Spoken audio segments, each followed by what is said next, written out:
Very good afternoon po sa ating lahat. And this time, nandito po ang inyong Vegeman sa Calauan, Laguna. So natagpuan po natin ang ating isang kaibigan mula dito sa Laguna. At siya po ay dating empleyado ng East West Seed Company.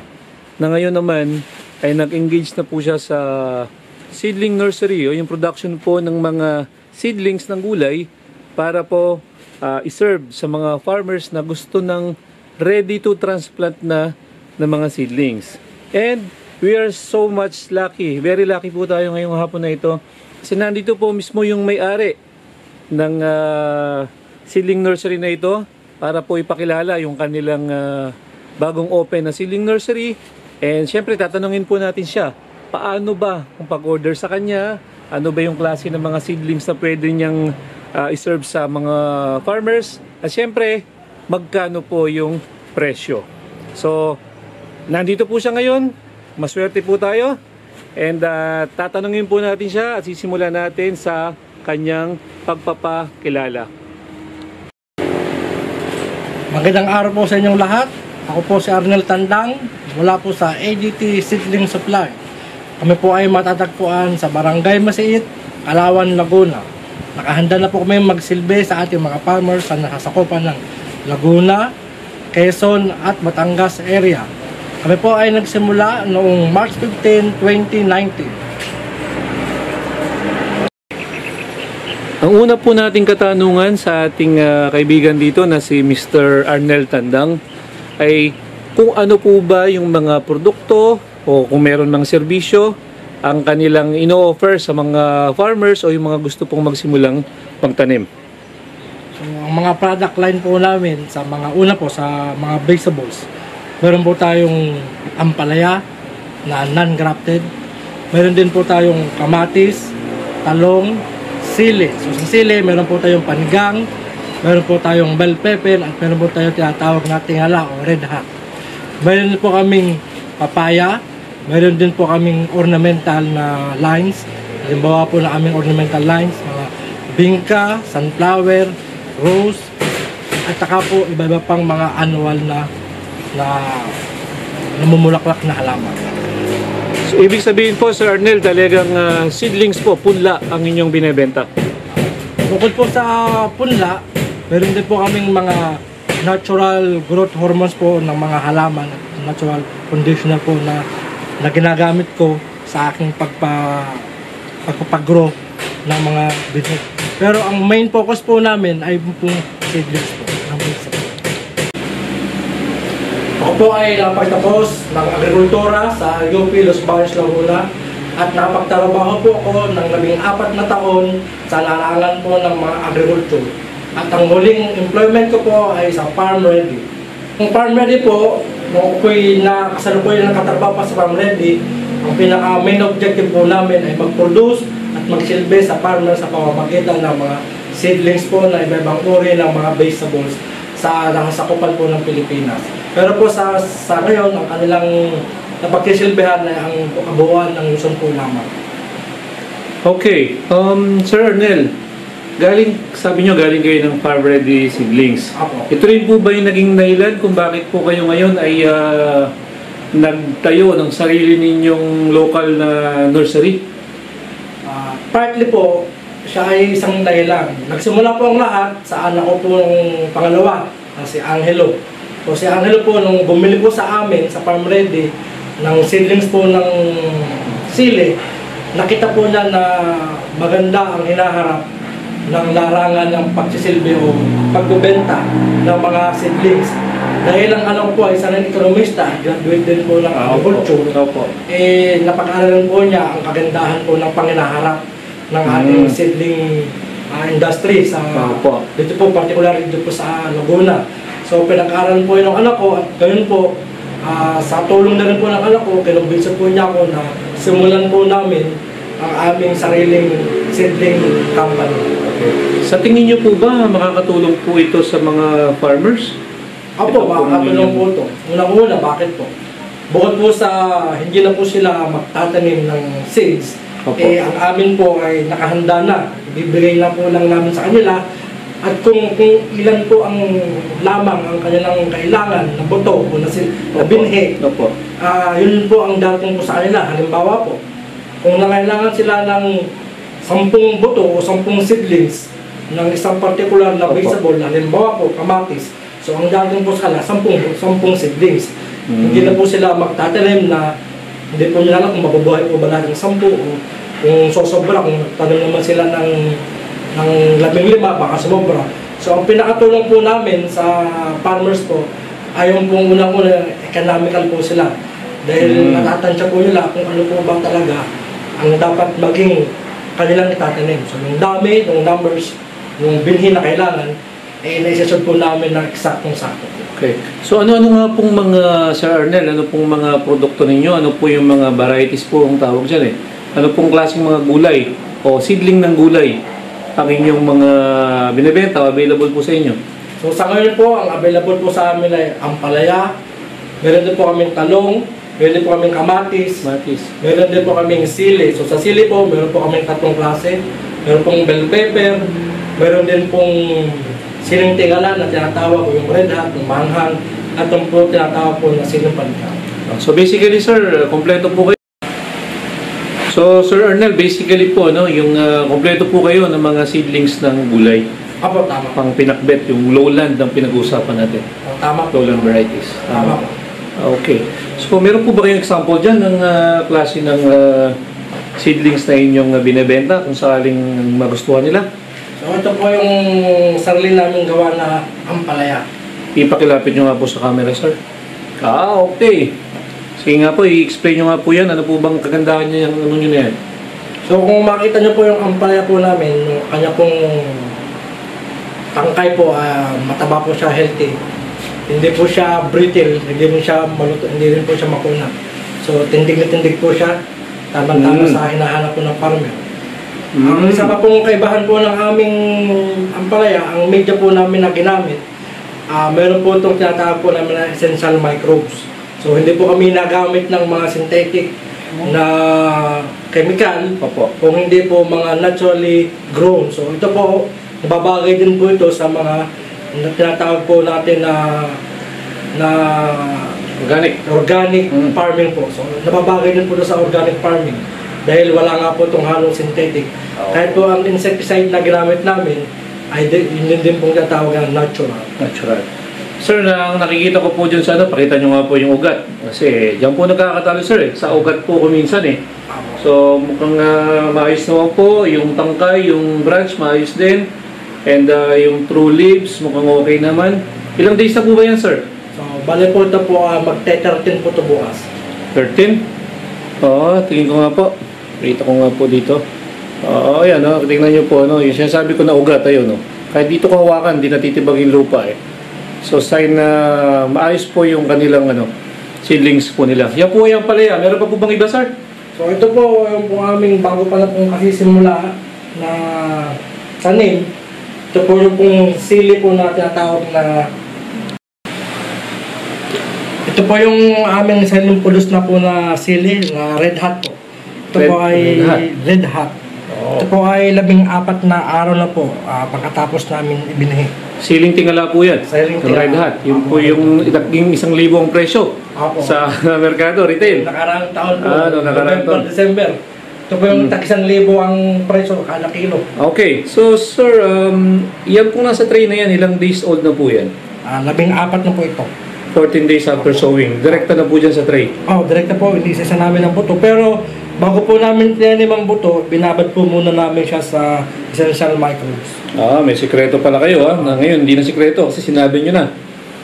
Para ma-share natin sa mga farmers natin. Okay. So yan po yung sinitig. Ito naman sir, ano naman po ito? Ito naman po yung tinatawag po natin na D-Max. Yung ating pong kamatis. Kamatis naman po ito. Ito po naman ay 15 araw. So nauna lang po ito ng isang araw bago namin sinot yung ating sili. So ilang days na lang po bago may pangbenta na yan? So itong mga gitong klase po, pinakamatagal na po dito ang 10 araw. Pwede nyo na. Okay. So yung pong mga nangangailangan dyan, so magbilang po tayo ng mga 10 araw pinakamatagal mula ngayon. bigyan po kayong model sa amin po. Oh. Kung tawagan niyo po ako sa Globe po, 0995-136-7273. Kung sa Smart naman po, 0908-737-9347. Okay, so excited si Sir Arnel, ano? Sinabi niya kagad yung kanyang cellphone number, no? Okay, so kung natandaan niyo po, no? Tawagin niyo naman po siya o kaya ay i-text, ano? Sir Arnel, paano naman po yung pag-order pala ng seedlings ninyo? So sa may nais pong model po, tawag po lamang sa Globe 0995-136-7273 o sa Smart naman po 0908-737-9347. Ngayon po ang aming pong policy sa pag-order po, Opo. kailangan po muna natin mag-down po ng 50% sa total amount po at bago po namin ma-deliver. Pero po ang delivery date po o delivery days magko-cover po ng 20 to 25 days kung ito po ay mga sili, kamatis, at saka po yung kung tatawag po natin na talong. Pero kung yun naman pong... Solanaceous, sir. Solanaceous po, ano? 25 to 30 days po. Sabi niyo po, ano? Order ako, tapos i-expect ko, available siya 25 to 30 days. Sabi niyo may down payment? May down payment po na 50% po. 50%. Kung readily available na naman po yung aming yung kung kailangan yung order sa amin, Opo. pwede po namin i-deliver kaagad tapos upon delivery saka po yung payment. Sir Arnel, kung sakali po ba na mag-order, nag-deliver po ba kayo? Apo, nag-deliver po kami. Pero po ang pag-deliver po namin, ang minimum po na delivery po namin, ang numbers po of ay 100 trays po. 100 trays. Okay. Hanggang Batangas po ba yung... Batangas, Quezon, at Laguna na po. Okay. So, pwede silang makalibre. Pwede po sila makalibre po. Basta 100 tray po ang kanilang minimum na order. Okay. So, yung mga malalapit naman po, ano pong ano nila? So, suggest ko lang kaila kung kakaunti na tanong, pwede po silang magpunta dito po sa amin sa Barangay Masiit, Kalawan, Laguna. Okay. Pero kung gusto nyo po lang pa-deliver, basta po 100 tray din po, na-deliver po po sa amin. Sa iba, sir, ang ginagawa po para sigurado na meron, pre-booking talaga. Umu-order. Ako. Ganun din po sa amin. Natanggap po kami ng pre-booking, tapos magda-down po siya ng 50% sa total amount po. Okay. So ito po, no? Ito po ulit yung inyong mga produkto, no? Ako. Ayan, no? Yung, sabi nyo, ito ay kamatis? Ito po ang kamatis. Sili pala, sorry. Medyo ano na si Benjamin, medyo nahihilo na. So ito ay sili, sabi mo red hot. Ito naman ay kamatis na Diamante Max. Okay. At ito naman yung sinabi mo kanina, sir, na? Ampalaya. Ampalaya. Matanong ko lang po, ano pong klaseng ampalaya po ito? Ito po yung mestiza po. Mestiza. Ako. Maganda, mestiza yan. Tisay. Okay. East-West. East-West yan. Sige. Well, East-West din ako dati. Okay. Sir, punta po siguro tayo doon sa presyuhan. Ako. Magkano po bang bentahan ninyo ng mga buto po ninyo? Seedlings po ninyo? So ito po, may hawak po akong price list para hindi ako magkamali. Digo. So ang Vader Gourd po ay 900 po. Ang laman po naman ng isang tray po nun ay 104 pieces. 104. So lumalabas po na magkano po ang isa? 880 po yun. Medyo mura yun, ano? 880 per piece po, kung per piece. Pero pwede bang bumili ng per piece, sir? Pwede naman po, kaya lang 9 Walk-in. pieces na po yun. Walk-in na lang. 9 na. Okay. May dagdag ng 20 centimos. Wala namang tatanggap na ng 20 centimos. Wala kayong manokle. Candy. Hindi. Pero wala pa rin piso na. Bawal na raw yata yun eh. Anyway, sir, so ang palaya po yun, 880, yun yung mestiza. Apo. Yung isa pa, yung Galaxy po yun. So yung pong Galaxy po namin, pare-pareho lang po sila. Parehas ang presyo ninyo. Standard. Standard po siya. Okay. Sige pa po, sir, ano pa po yung presyo So niyo? ang amin po naman eggplant, wala pa po siya dito sa ating display. So ang presyohan po natin ng eggplant, ang isang tray po ay 235 po. 235. Lumalabas naman po siya ng 185 kada piraso. Kada piraso. Yan naman po ito, hot pepper po. Ito po ating tingala. Ito po. Bali, kapresyo na rin po siya ng Django. Bali, lumalabas po ang isang tray po ay 250 po. 250? Opo. 250. Mas mahal siya doon sa talong. Mas mahal po siya ng county. Okay. Ito pong kamatis, sir. So ang kamatis naman po ay 265 po. 265. Mas mahal pa rin ito. Mas mahal pa rin po. Depende po sa presyo ng buto nangyayari. Ano po? Opo, kasi medyo tumakas din ang buto ng konti. Kaya medyo patong din po ng konti. Sa bagay, lahat po ngayon tumataas na. No? Taon-taon. Siya lang nababa ngayon. Alin po? Yung panty ng ating mga kumanyo. Papagbiro pala itong si Sir Nel eh. Ayun lang oh. Anyway, so meron pa po ibang mga produkto dyan, sir? Meron po may papaya. Ito po. Papaya, yan. Yung po gusto nating makita natin. Magkano po yung papaya nyo, sir? So, ang aming pong papaya, bali lumalabas po na 32 pesos po. 32? Apo. Medyo mas mura-mura yung ninyo. 32 pesos. Bali, ito pong variety na ito, sinta po ito. Sinta. Meron pa po ba kayo ibang variety dyan? Opo. Red Royal Okay. po, taka Red Royal. Okay. Tapos po yung ano, sir? Ilang days po yan pag nag-order? So, ang ating pong papaya, naabot po siya ng 45 days. 45 days. Hanggang 50 days po. So 1.5 months siya. Dapat mag-order na. Apo. Okay, swerte sila kung meron silang madatnan na available for walk-in. Apo. Oo. Po yung aming seedlings po, inaanyayahan po namin ng lahat. Lalong-lalo lang mga taga Quezon, Laguna, at Batangas. Opo. Na bumisita po sa amin pong seedling supply, dito sa AGT seedling supply, sa Kalawan, Basit, Laguna. Pero din po ba kayong Facebook page? Meron po, pwede nyo po kayong bisitahin sa aming Facebook page, AGT Seedling Supply.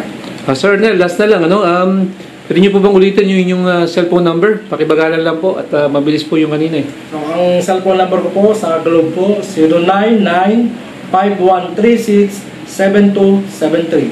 Sa Smart naman po, 0908-737-9347. Okay. So, Sir Arnel, maraming salamat po sa pagpapaunlak sa inyo, sa akin, sa imbitasyon, no? Sa pag-feature po ng AGT Seedling Supply. Kasi ako po naniniwala ano, na yung pong mga seedling nurseries, local seedling nurseries, ano, is makakatulong din po ito sa pag-angat ng industriya ng pagugulay.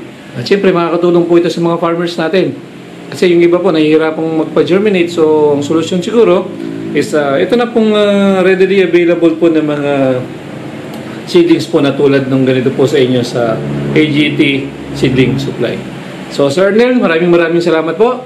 So, para po sa mga viewers natin, mula po dito sa Barangay Masiit, Kalawan, Laguna, pwede nyo pong itry. Ito pong seedling nursery ni Sir Arnel. And sa tingin ko mukhang healthy and yung presyo niya is competitive naman, maayos. So, I think it's worth a try. So, para po sa ating mga viewers, mula po sa Kalawan, Laguna, ito po ang inyong Benjamin, Sir Mac the Benjamin. Very good afternoon po sa ating lahat.